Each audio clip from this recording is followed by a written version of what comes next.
Simão Pedro e outro discípulo seguiam a Jesus. Sendo este discípulo conhecido do sumo sacerdote, entrou com Jesus no pátio do sumo sacerdote. Mas Pedro ficou de fora, junto à porta. O outro discípulo, que era conhecido do sumo sacerdote, voltou, falou com a porteira e levou Pedro para dentro. Ora, a porteira perguntou a Pedro: não és tu um dos discípulos deste homem? Respondeu ele: não, não sou. Fazia frio, e os servos e os guardas estavam em pé ao redor de uma fogueira que tinham feito para aquecer. Pedro também estava com eles, aquecendo. Verso 25. Simão Pedro continuava de pé, aquecendo-se. Então lhe perguntaram: não és tu um dos discípulos? Ele negou, dizendo: não sou. Um dos servos do sumo sacerdote, parente daquele a quem Pedro cortara a orelha, perguntou: não te vi com ele lá no jardim? De novo Pedro negou, e naquele momento um galo começou a cantar. Muito bem, meus irmãos, hoje nós vamos falar sobre essa crise de identidade, só que identidade espiritual. Com essa pergunta que é feita para Pedro, no versículo 17, não és tu um dos discípulos deste homem? E a resposta de Pedro foi que não, eu não sou discípulo dele, não. Então isso traz uma crise na vida de Pedro, porque na verdade negava tudo o que Pedro tinha feito nesses últimos 3 anos e poucos, alguns meses mais, que ele já estava seguindo a Jesus. Então a pergunta que é feita para ele, aí no versículo 17, você é discípulo de Jesus? Não tem, irmãos, pergunta simples como essa. Você é crente? É simples assim. Você é crente? Aí você pode falar sim ou não. Você pode falar sim, não sendo. Correto? Não, mas eu vou na igreja, eu acho que eu sou um discípulo, mas você não é. Só porque vai na igreja. Você pode dizer não, devido às circunstâncias, à situação que você se encontra, como Pedro se aquecendo naquela fogueira, no meio dos escarnecedores, no meio do pecado. E aí então a resposta mais certa que ele achou naquele momento, e não era certa, era errada, mas para ele ali, mais fácil talvez, ele olhou e disse: não, de jeito nenhum, não sou. Quando deveria com simplicidade responder: sim, eu sou discípulo de Jesus. Então, irmãos, o simples se tornou difícil. Como a vida se torna difícil quando a vida é muito simples. Pois naquele momento a vida de Pedro se tornou muito difícil, dificílimo. Ele poder olhar e falar a coisa mais simples do mundo: eu sou sim discípulo do Senhor Jesus Cristo. A Bíblia diz que ele negou por 3 vezes. Por 3 vezes ele disse: não sou. E na última vez, segundo o Evangelho de Mateus, ele chegou até a praguejar. Ele olhou e disse: não, eu juro que não sou. Para que isso? Bom, mas isso faz sentido. Dependendo da situação que a gente se encontra, é fácil ter essa crise. Uma crise de identidade. Na verdade, ela não nasce na situação. Ela vai andando com a pessoa até que estoura, como aconteceu com o apóstolo Pedro. Agora, Pedro, se você não é um discípulo, então quem é você? Talvez na escola. Por que eu digo escola? Porque é o lugar onde os nossos jovens têm vergonha de testemunhar. Porque lá está no meio dos amigos, no meio das pessoas que eles vão andar todos os dias, conversar todos os dias. Talvez no nosso ambiente de trabalho, ou mesmo no ambiente de lazer, pelo lazer que nós escolhemos, pelo ambiente de trabalho que acaba se formando devido ao meu comportamento, a pessoa olha e fala assim: você é crente? Aí se eu falar sou, eu vou envergonhar a minha igreja, sei que vão dar risada na minha cara.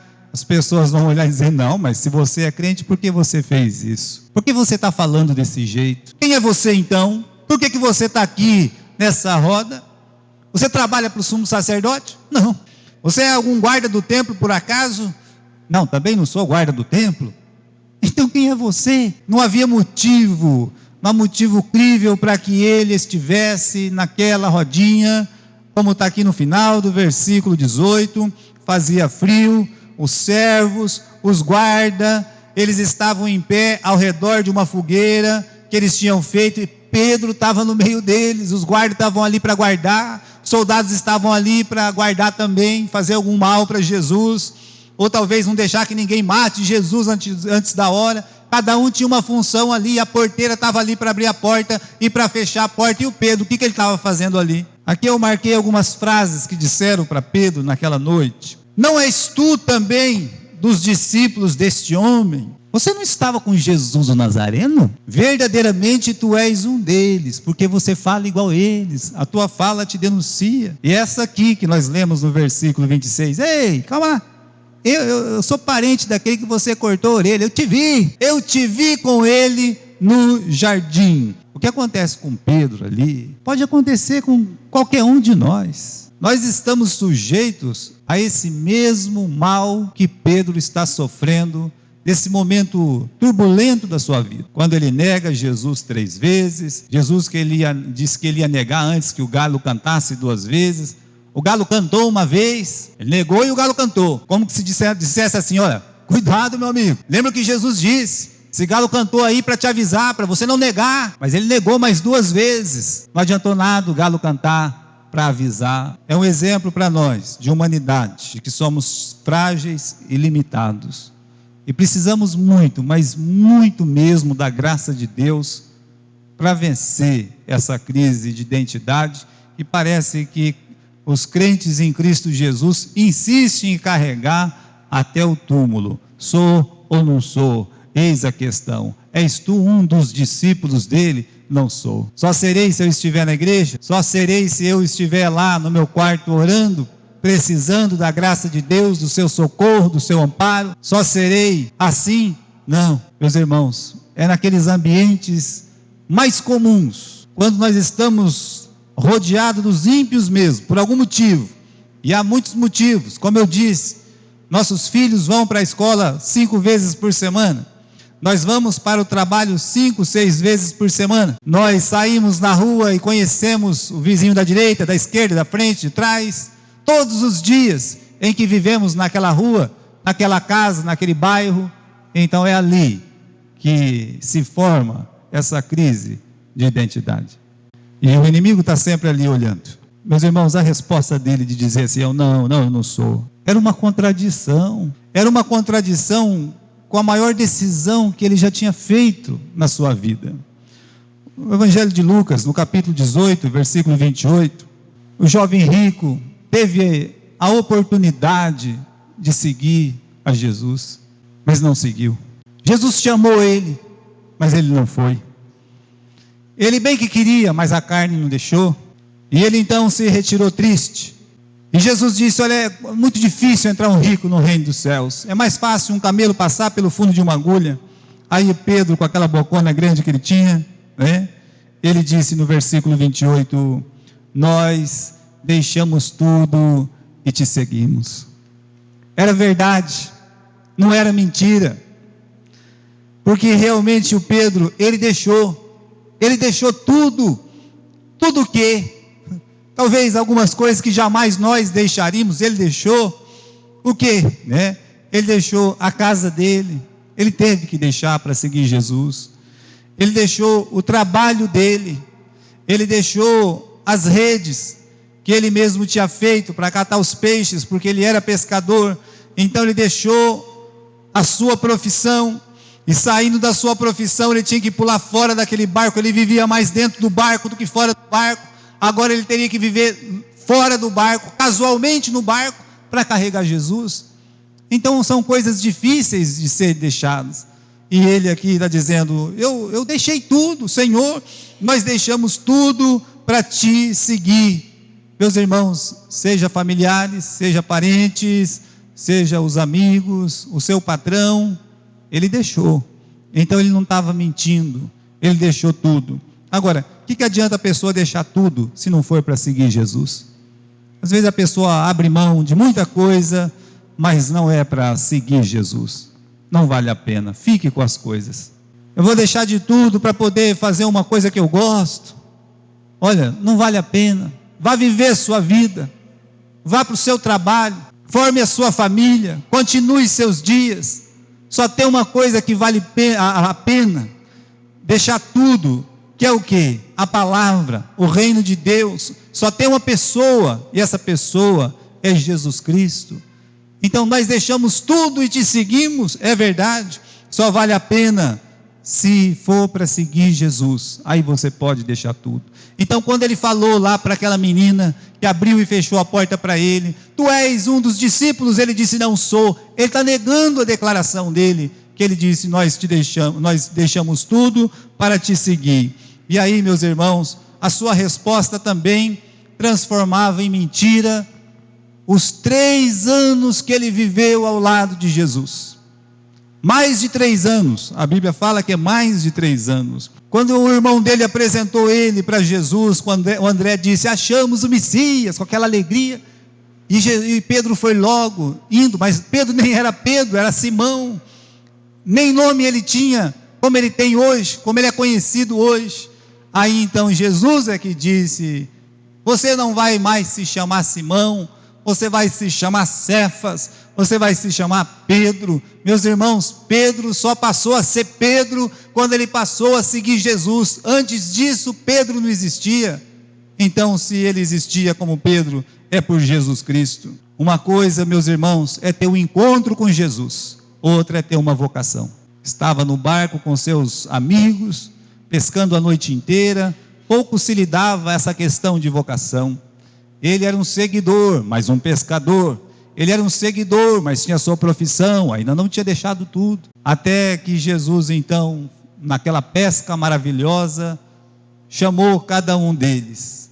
Vinde, e eu vos farei pescadores de homens. De hoje em diante vos farei pescadores de homens.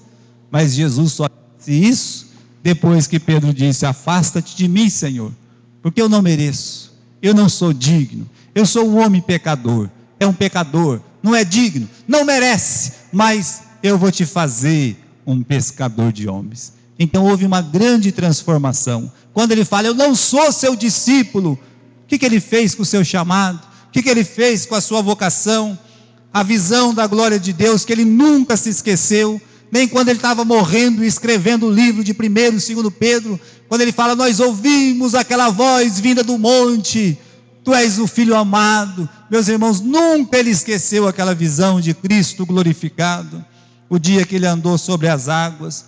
Se ele não é discípulo, então como explicar que ele andou sobre as águas? Só Jesus Cristo, que eu sei, e Pedro, que eu sei, andaram sobre as águas. Era mentira? Não, não era mentira. As pessoas que ele curou, os milagres que ele fez, o cesto de pão que ele ergueu no meio da multidão, isso é mentira? Não, não era mentira. Até os dias que ele era disciplinado, quando tinha que puxar a orelha de Pedro, afasta de mim, Satanás, era o Pedro. Então, até isso, quando ele disse, não, eu não sou o teu discípulo, então ele está apagando, pegando uma borracha e apagando 3 anos, os melhores 3 anos da sua vida, os anos mais preciosos da sua vida, ele apagou. Veja só, quando você tem uma crise de identidade, você apaga o melhor de você. O que tem de melhor de você, você apaga. Quando você nega o seu Senhor pelo seu comportamento, por suas razões, motivos que são encontrados só em você, você está apagando, dizendo, não, eu não sou o seu discípulo. A resposta de Pedro também não conferia com a sua coragem. Ele era corajoso, irmãos, mas ele caiu, justamente porque confiava tanto em si mesmo. Mateus capítulo 26 e versículo 33, Jesus estava dizendo que todos iam se dispersar. Vou ferir o pastor e as ovelhas vão se dispersar. Aí Pedro, com o bocão dele, Pedro disse, ainda que todos se escandalizem por tua causa, eu nunca me escandalizarei. Tu pode ser pedra de tropeço para João, para André, para Filipe, Bartolomeu, para Tiago, Tiago menor, para Judas Iscariote, não para mim, Senhor, né? Jamais tropeçarei na tua pessoa, na tua causa. É bonito falar, jamais. Olha o final da frase: jamais te negarei, no versículo 35. E todos os discípulos foram atrás, disseram o mesmo. Então não faltava coragem em palavras. Aí, irmãos, ele, no capítulo 18, versículo 10 do Evangelho de João, ele, naquele momento da prisão de Jesus, quando foram pegar Jesus, ele entrou na frente, era valente, ele era corajoso, impetuoso. Às vezes nós queremos andar com um camarada desse do nosso lado, principalmente se a gente é meio fraquinho, quer andar perto do fortão, para dizer que é alguma coisa. Então no capítulo 18, no versículo 10, Simão Pedro, que tinha uma espada, puxou dela, e feriu o servo do sumo sacerdote, cortando-lhe a orelha, e o nome do servo era Malco. Coragem? Não faltava coragem. Ele disse: pode pegar, mas primeiro vai passar por cima do meu cadáver. Isso é legal, sabe? Quando você está no meio de uma turma, quando você está lá, é valente. E negócio de turma é um horror. A pessoa fica valente no meio da multidão. Então, irmãos, a resposta dele dizer assim: não, eu não sou seu discípulo. Então por que você cortou a orelha do Malco? Por que você disse no meio dos seus amigos que jamais ia abandonar aquela causa, aquela pessoa? Por que você está dizendo que não é discípulo? O camarada olhou para Pedro no final, que a gente leu lá em 18, né? 18, 26, e falou assim, né? Eu te vi no jardim com ele, o parente do Malco. Você é primo, você é tio, sei lá o que ele era, cunhado, irmão. Eu te vi, você mesmo, eu nunca vou esquecer o teu rosto. Você cortou a orelha do meu parente. Você está vendo, irmãos, como é que é? Negou Jesus Cristo. A sua resposta também não conferia com a resolução em tempos de crise. A maior crise de Jesus foi a crise do abandono, que ele teve que dizer para as pessoas: vocês querem ir embora?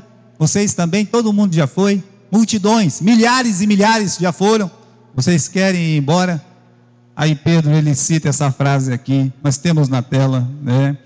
Para quem iremos nós? Só tu tens a palavra da vida eterna. Nós temos crido e conhecido que és o Santo de Deus. Irmãos, nós não temos para onde ir.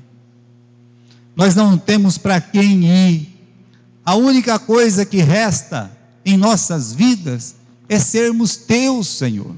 Sermos teus discípulos. É isso que ele está falando. Então, quando ele negou lá na frente, ele está fazendo o quê? Apagando esse momento tão gracioso da sua vida, quando todos se foram e ele se levanta no meio dos seus irmãos ali, os outros 11, e diz: para quem iremos nós? Nós não temos para quem ir.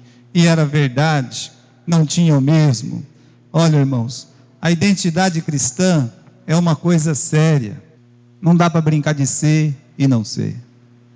Eu sou aqui dentro da igreja, eu não sou lá fora. Eu sou aqui dentro da igreja, eu não sou no meu trabalho. Eu sou aqui dentro da igreja e eu não sou lá na escola, no meio dos meus amigos. Aqui eu tomo a ceia, lá eu encho a cara. Não dá. Não dá para brincar de ser e não ser. É uma coisa séria. Não dá para ser anônimo. Eu quero ser um cristão anônimo. Não dá para ser. Bem que poderia, mas não dá. Como é que eu posso ser um cristão anônimo? Não é porque o gato nasce no forno que ele é pão. Nasceu no forno. Ah, tem um pão. Não, não é pão, não é gato, né? Da mesma forma, não é porque está dentro da igreja que se é um cristão. Não dá para brincar de ser e não ser, porque identidade cristã é uma coisa séria. Pedro dizia: não, eu não sou. Ele até podia dizer, mas o coração dele dizia: você é. De tudo que ele passou, da sua crise de identidade, mas uma coisa maravilhosa de Pedro, nesse momento de crise, dele dizer não sou, é que o coração dele dizia: você é. O galo cantou. E depois que o galo cantou, a Bíblia diz que ele chorou amargamente. Ele contemplou o rosto de Jesus ao meio da fogueira e de toda aquela nebulosidade da escuridão da noite, aquele olharzinho triste do nosso Senhor. Então a Bíblia diz que ele chorou, mas chorou amargamente, porque ele sabia que ele era. Esse é o lado bom do Pedro, é que ele sabia quem ele era. Então não dá para deixar de ser quando se é. Nós precisamos estar certos, irmãos, de quem nós somos. As pessoas sabiam quem Pedro era. Ele negava. Apesar que a Bíblia conta que ele negou 3 vezes, mas não eram 3 pessoas que perguntaram para ele. Na verdade, ele estava no meio de uma turma e por 3 vezes ele disse não. Mas foi uma criada, foi uma mulher, foi o servo do sacerdote, foi parente do Malco, foi o outro camarada que estava lá. Quer dizer, estava todo mundo perguntando a mesma coisa para ele: tu és um dos discípulos? Vamos para a pergunta aqui no capítulo 18 e versículo 17. Não és tu um dos discípulos deste homem? E ele dizia: não sou. Seus amigos, sua família, os apóstolos e principalmente aquele que o chamou, sabia que Pedro era sim seu discípulo. Tu és meus discípulos. Nós precisamos estar certo de quem nós somos, porque nós não podemos nos esconder. Não dá para se esconder no meio de uma multidão, porque vai acontecer uma coisa ou outra, sendo um crente verdadeiro. Ou nós vamos dar testemunho e dizer: sim, eu sou. E o que você está fazendo no meio dessa fogueira? Na verdade, nem eu sei, né? Eu deveria estar junto com o meu mestre. Eu nem sei, porque, aliás, já estou até saindo daqui. Você só fala bobagem, você só pensa coisa ruim, vocês estão querendo matar o meu mestre. Quer saber? Vocês estão errados. Bando de louco. Eu já estou saindo daqui, né? E sair, seria simples assim, dizer: não, já estou saindo, não quero ficar nesse meio. Ou nós testemunhamos, ou nós fracassamos, como Pedro fracassou, porque negou quando devia professar, quando ele disse não, quando devia dizer sim, eu sou um discípulo. Meus irmãos, nós temos oportunidades todos os dias de dizer: eu sou um discípulo de Jesus. Então não caia no anonimato, porque é isso que Satanás, ele deseja, que você suma no meio da multidão, que a sua candeia se apague, que o seu sal não preste para nada. É isso o desejo de Satanás, mas não é isso o desejo de Cristo.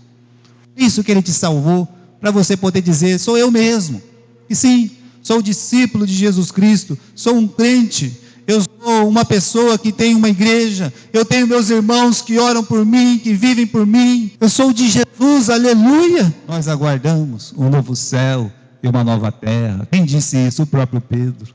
Ele falou: nós aguardamos um novo céu e uma nova terra. Meus irmãos, Pedro descobriu uma coisa maravilhosa na vida dele, depois que ele negou a Cristo. Então há esperança para todos nós. Quando ele negou a Cristo, ele descobriu uma coisa maravilhosa. Pegou o barquinho dele, juntou mais 6 descontentes, com ele 7, e foram ao alto mar pescar novamente. A Bíblia diz que naquela noite eles não apanharam nada mesmo. Até que Jesus apareceu na praia, fazendo lá uma comida para eles naquele momento. Ei, rapazes, apanharam alguma coisa? Nada. Lança a rede para o outro lado. Aquilo para Pedro foi o grande momento. Apesar de ter visto Jesus no cenáculo, de ter ouvido falar que Jesus ressuscitou, pelas mulheres, pelos discípulos de Emaús, mas ele não tinha vivido um momento como esse. E aí ele mergulhou nas águas, sem roupa mesmo, e saiu peladão, andando, plac, plac, plac, plac, plac, até chegar no seu mestre. Ai, que alegria, estou com ele novamente. Pedro, tu me amas? O senhor sabe que eu te amo. Por 3 vezes Jesus perguntou a mesma coisa, mas ele tinha a mesma resposta. E essa resposta ele nunca mais deixou de dizer: Senhor, Tu sabes todas as coisas, Tu sabes que eu te amo, Senhor, Tu sabes. Jesus nunca duvidou dele, foi ele que duvidou dele. Foi Pedro que duvidou de Pedro, não foi Jesus. Não foram os ímpios que duvidaram de Pedro. Os ímpios disseram: nós estivemos com ele, tua fala te denuncia, tu és um dele. Não foi os irmãos que denunciaram ele como um apóstata, não.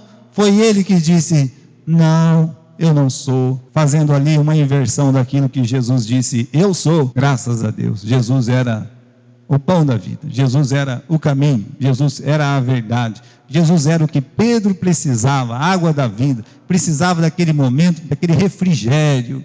Então Jesus pergunta, ele responde e diz: não, Senhor, Tu sabes que eu te amo, Tu sabes. Então ele não podia mais voltar a ser um pescador, não ia conseguir. Como é que eu vou pegar peixe com tantas almas perdidas indo para o inferno? Não ia ter paz, jamais ia ter tranquilidade, a paz de espírito que nós tanto queremos. E aí, meus irmãos, ele é usado por Deus. No livro de Atos, ele toma uma decisão de liderar os irmãos, e é claro isso no livro de Atos, para testemunhar. É aquilo, olha, não dá para ser anônimo, ou nós fracassamos, ou nós testemunhamos. Aí, a partir do momento que ele decide a resolver a sua crise de identidade espiritual e dizer: eu sou de Jesus, aleluia. Então, a partir daquele momento, ele está pronto para dizer para todas as pessoas: olha, não há nenhum nome no céu, aqui na terra, pelo qual nós possamos ser salvos, que não seja o nome de Jesus. E podia clamar a todos: arrependei-vos e crede. Crede em quem? Crede no Evangelho, crede no Senhor Jesus Cristo, para ser salvo. Uma das últimas coisas que Pedro escreveu na vida dele, vamos dar uma olhadinha lá, e vamos encerrar com essa meditação. 2 Pedro, capítulo 1 e versículo 10. Procurai fazer cada vez mais firme a vossa vocação e eleição. Olha o chamado de Pedro. Fazei ficar firme cada vez mais. Firmai-vos cada vez mais na vocação e na eleição. Vença todas as crises de identidade. Todas as vezes que você for chamado, você diga: eu sou de Jesus, eu sou discípulo de Jesus. Em qualquer lugar que você estiver, você é de Jesus, porque Ele te salvou. Então Ele está dizendo: faça isso ficar firme na vida de vocês, a vossa vocação, a vossa eleição. Por quê? Porque fazendo isto, nunca, jamais tropeçareis. Foi porque o diabo não estava contente com o lugar dele, com a posição dele, com a situação dele, com a identidade dele de anjo, que ele caiu. Foi porque Adão e Eva também não estavam contentes com a condição deles, de filhos, em obediência, que eles caíram. E todos os outros também, porque tiveram uma crise de identidade. E nós, meus irmãos, vença isso na sua vida. Devemos vencer isso em nossas vidas, do jeito que Pedro está dizendo, fazendo firme a nossa vocação, a nossa eleição. Por quê? Porque se a gente fizer isso, a gente não vai tropeçar. Era só ele dizer: eu sou sim discípulo de Jesus. Sou. Ah, mas você acabou de fazer uma coisa errada aí. Peço perdão, meu Deus. É verdade. Errei, pequei. Pai, pequei contra ti. Pequei contra você também. Mas isso não vai mais acontecer. É fazer firme a vocação e a eleição. Que essa palavra, meus irmãos, fique em nossos corações. Amém?